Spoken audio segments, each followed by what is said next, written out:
পবিত্র কোরআনুল কারিমের আয়াত থেকে রেফারেন্স দিয়ে আন্তর্জাতিক ক্রিকেটকে বিদায় জানালেন লিজেন্ড মুশফিকুর রহিম। আরও একটি উজ্জ্বল নক্ষত্রের বিদায় হলো, শেষটা হয়তো আরও সুন্দর হতে পারতেন মুশফিকুর রহিমের। অবসরের পর মুশফিকুর রহিমের স্ত্রীর পোস্ট, এমন সমালোচনা করবেন না যেন প্রার্থনা বসে কাঁদতে হয়। টি-20 ছেড়েছিলেন আগেই, এবার ওয়ানডে ক্রিকেট থেকে অবসর ঘোষণা দিলেন মুশফিক। চ্যাম্পিয়ন ট্রফিতে ব্যাট হাতে জ্বলে উঠতে ব্যর্থ হওয়ার পর থেকেই তাকে ঘিরে ব্যাপক সমালোচনা হচ্ছিল, তাতেই নিজের শেষ দেখে ফেলেছেন। বাংলাদেশ ক্রিকেটের অন্যতম উজ্জ্বল এই নক্ষত্র এখন থেকে শুধু সাদা পোশাক দিয়ে আন্তর্জাতিক ক্রিকেট চালিয়ে যাবেন। ক্যারিয়ারে বহুবার বাংলার ক্রিকেটকে এনে দিয়েছেন অনেক আলোর মতো দিক ফেদিক। ফেসবুকে পোস্ট করে মুশফিক লিখেছেন, আজ থেকে আমি ওয়ানডে ক্রিকেটকে বিদায় বলছি।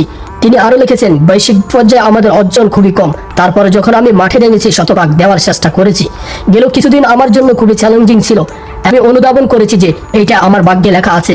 আমি আমার পরিবার, বন্ধু বান্ধব এবং সমর্থকদের